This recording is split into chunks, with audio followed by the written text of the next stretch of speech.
Praise the lord. Good morning. ప్రభువైన యేసుక్రీస్తు శుభనామంలో మీ అందరికీ వందనములు. ఎలా ఉన్నారండి? అందరు బాగున్నారా? దేవుని మహాకృపను బట్టి మీరందరూ క్షేమంగా ఉండాలని అనుదినం దేవుడి సన్నిధిలో మీ అందరి కోసం ప్రార్థన చేస్తున్నాను. చిన్న ప్రార్థన చేసుకుందామా? పరిశుద్ధులైన మా తండ్రి, నీ ఘనమైన శ్రేష్టమైన నామాన్ని బట్టి వందనాలు చెల్లిస్తున్నాము. మరొక దినాన్ని మా జీవితంలో ఇచ్చావు ప్రభా, మీకు స్తోత్రాలు తండ్రి. మా పట్ల మీరు కలిగిన గొప్ప ఉద్దేశాలు, తలంపులు మా జీవితాల్లో జరిగించండి. నీ చిత్తాన్ని తెలుసుకొని నడుచుకునే కృపను మాకు ఇవ్వండి. మా అందరితో మాట్లాడమని యేసు నామములో ప్రార్థిస్తున్నాము తండ్రి. ఆమేన్. ఈరోజు దేవుని వాగ్దానము మత్తయి సువార్త 9వ అధ్యాయము 29వ వచనం. మీ నమ్మిక చొప్పున మీకు కలుగునుగాక. Matthew chapter 9 verse 29. According to your faith be it unto you. దేవుడు ఇచ్చినటువంటి అద్భుతమైన వాగ్దానం మనందరి జీవితంలో నెరవేర్చబడును గాక. ఆమేన్. మనము దేవుని నమ్మితే తప్పకుండా దేవుడు మనకి సహాయం చేస్తాడు. అందుకే చెప్తున్నాడు ఏమంటే, మీ నమ్మిక చొప్పున మీకు కలుగును గాక. నమ్మితే దేవుడి కార్యాలు చూస్తాం, నమ్మలేకపోతే ఏ కార్యం మనం చూడలేం. సరే, మనం మార్కు సువార్త 2వ అధ్యాయము 3వ వచనం చూద్దాం. కొందరు పక్షవాయు గల ఒక మనిషి నలుగురి చేత మోయించుకొని ఆయన యొద్దకు తీసుకుని వచ్చిరి.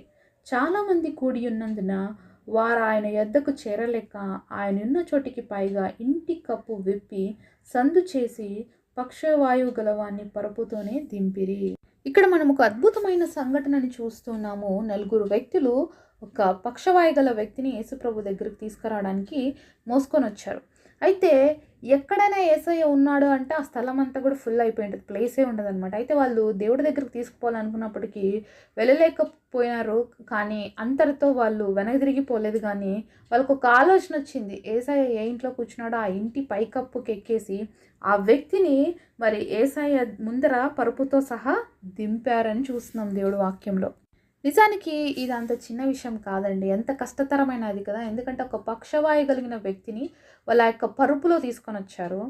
అయితే స్థలం లేకపోయినందుకు వాళ్ళు వెనక్కి వెళ్ళిపోవాలనో లేకపోతే ఇంకేదైనా డెసిషన్ తీసుకునేవాళ్ళు మనలాంటి వాళ్ళు అయితే. కానీ వాళ్ళకు ఆశతో వచ్చారు. ఎలాగైనా దేవుడితో ఈరోజు ఈ వ్యక్తి బాగుపరచబడాలి, ఈ వ్యక్తి బాగవ్వాలి అనే ఒక మంచి ఉద్దేశంతో మోసుకొని వచ్చారు. పాపం నడిపించుకొని తీసుకురాలేదు, అతనేం పరుగెత్తుకొని రాలేదు. కానీ అతన్ని ఎలా తీసుకొచ్చారు? వీళ్ళు మోసుకొని వచ్చారు. అయితే స్థలం లేకపోయింది వాళ్ళకి యేసయ్య దగ్గరికి ఆ వ్యక్తిని తీసుకుపోవడానికి. అయితే ఆ సమయంలో మనలాంటి వాళ్ళైతే ఏం చేస్తాం, సరేలే యేసయ్యని ఇంకొకసారి మీట్ అవ్వచ్చు, ఇంతమందిలో మేము ఎలా వెళ్ళాలి, ఎలా ఆయన ఎదుర్కోగలుగుతాము, ఇప్పుడు ఇంతమందిని తోసుకొని ఎలా పోగలమని చెప్పేసి వెనక్కి వెళ్ళిపోయి ఉండేవాళ్ళం మనలాంటి వాళ్ళైతే. కానీ ఈ వ్యక్తులు అలాంటి వాళ్ళు కాదు. ఒక విశ్వాసంతో, ఒక దృఢ సంకల్పంతో వచ్చారు. కాబట్టి ఎలాగైనా ఈ వ్యక్తి రోజు స్వస్థపరచబడాలి, ఈ వ్యక్తి రోజు బాగుపడాలి అనే ఆశతో తీసుకొచ్చారు. కాబట్టి వాళ్ళకి వచ్చిన ఆలోచన ప్రకారం అప్పట్లాగా మనలాగా కాంక్రీట్ ఇండ్లు అయితే లేవు కాబట్టి పెంకులో లేకపోతే ఇంకా వేరే ఈజీ వే ఉండొచ్చు. అందుకనే వాళ్ళు పైకెక్కి ఆ యొక్క ఇంటి పైకప్పును రిమూవ్ చేసి ఆ వ్యక్తిని పరుపుతో యేసయ్య ముందు దింపినట్లుగా చూస్తున్నాం. వాళ్ళు విశ్వాసం చూసినప్పుడు దేవుడు కూడా చాలా ఆశ్చర్యపడ్డాడు. మరి వెంటనే ఏమన్నాడంటే ఆ వ్యక్తితో, మరి నీ పాపములు క్షమింపబడి ఉన్నవి, నువ్వు లేచి నీ పరపెత్తుకొని నడువు అని చెప్పాడండి. వెంటనే ఆ పక్షవాయు గల వ్యక్తి, మరి మోసుకొని పరుపులో రాబడినటువంటి వ్యక్తి తన పరపెత్తుకొని మరి లేచి వెళ్ళడము అందరూ చూశారు. ఆ అద్భుతాన్ని చూసినప్పుడు అందరూ ఆశ్చర్యపడ్డారు అనమాట. ఎంత గొప్ప అద్భుత కార్యాన్ని దేవుడు ఆ వ్యక్తి జీవితంలో చేశాడు. కారణం ఏంటంటే ఆ మోసుకొచ్చిన నలుగురు విశ్వాసం చాలా గొప్పది. ఈరోజు మన విశ్వాసం, మనకి దేవుడి పైన నమ్మకం ఎలా ఉంది అనేది మనం కూడా ఆలోచించాలి. మరి ఆ వ్యక్తిని తీసుకొచ్చినటువంటి ఆ నలుగురు వ్యక్తుల్లాగా మనం ఉన్నామా, లేకపోతే ఎందుకులే అని చెప్పేసి వెనక్కి వెళ్ళిపోయే స్థితిలో ఉన్నామా? నిజంగా వాళ్ళు అంత నమ్మకంతో, దృఢ సంకల్పంతో దేవుడి దగ్గరికి ఆ వ్యక్తిని తీసుకొచ్చారు కాబట్టి వెంటనే ఆ వ్యక్తికి ఏం కలిగింది? స్వస్థత కలిగింది. ఈరోజు నీ జీవితంలో ఏదైనా అనారోగ్యం కావచ్చు, అనేక దినాలుగా నిన్ను పీడిస్తున్న సమస్య కావచ్చు, లేకపోతే మీ ఇంట్లో వాళ్ళ రక్షణ విషయంలో కావచ్చు, లేకపోతే నీ వివాహ విషయంలో కావచ్చు, గర్భఫలం విషయంలో కావచ్చు, లేకపోతే ఏదైనా ఒక పోరాటంతో అనేక దినాలుగా నువ్వు బాధపడుతూ స్ట్రగుల్ అవుతూ ఉన్నట్లయితే దేవుడి దగ్గరికి రాలేనటువంటి పరిస్థితుల్లో నువ్వు ఉన్నావా అనేది ఒకసారి ఆలోచించాలి.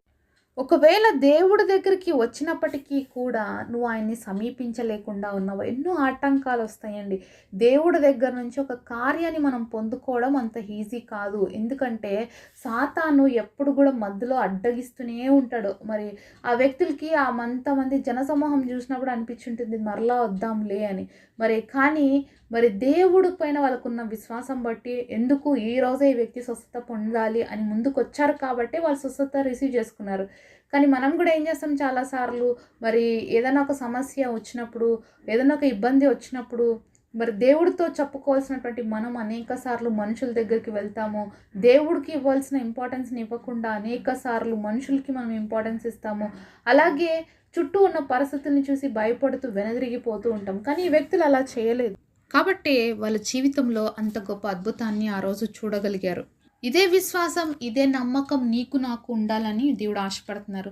మరి నేను దేవుడి మార్గంలోనే వెళ్తున్నాను కదా, దేవుడి పనులు చేస్తూనే ఉన్నాను కదా, లేకపోతే నేను మంచిగా ఉన్నాను కదా, అయినా నాకెందుకు కార్యం జరగట్లేదు, అయినా నా మార్గంలో ఎందుకు నాకు ఆటంకాలు వస్తున్నాయి, నాకు సఫలత అనేది దొరకట్లేదు, నాకెందుకు మరి నేను కోరుకున్నది నేను పొందుకోలేకపోతున్నాను అని చెప్పేసి ఈరోజు నువ్వు బాధపడుతూ ఉంటే సాతాను మార్గాల్లో అడ్డులు వేస్తాడు అనే విషయాన్ని గ్రహించాలి. అయినప్పటికీ నేను దీన్ని దాటుకొని వెళ్ళాలి.